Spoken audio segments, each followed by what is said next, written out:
Hey, Tanner James, DJ TJ. I'm here with the Disc Jockey News, and I want to give you a super quick tip about how you can tell if your dinner music at weddings is too loud.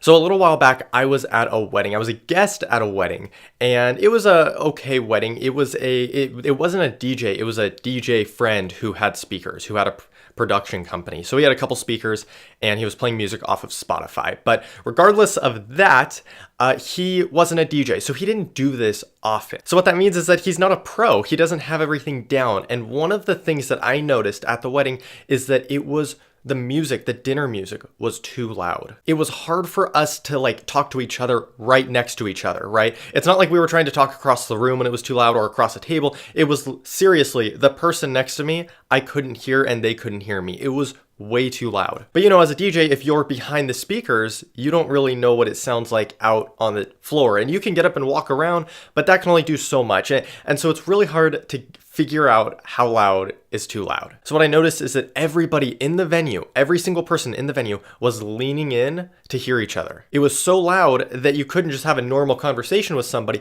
You actually had to lean in to hear what they were saying for every single word. It wasn't like, oh, can you say that again? It was the whole entire conversation was leaned in. So then at the next wedding that I was DJing at, I went and I looked at this, and I wanted to make sure that nobody was leaning in, because if you're leaning in, it's too loud. And if the music is too loud, it doesn't matter what music you're playing, people are annoyed with you, right? So if it's the elderly guests or the younger people who just want to have a conversation and catch up with their relative or their friends, it's really hard to do that if it's so loud that they can't hear. And you don't want to get the night started off on a bad note. So for you, what you can do at your next event that has background or dinner music, it doesn't matter which, if the guests are actually leaning in to hear each other, turn it down. The guests will love you if you turn it down. But if you keep it loud, they're going to be annoyed, and then they're just going to want to leave right after dinner because they're not going to want to dance because they already have a sour taste. But it's just how it works. Keep your dinner music down lower. Don't make it too loud. Make sure that people aren't actually bending in the whole entire conversation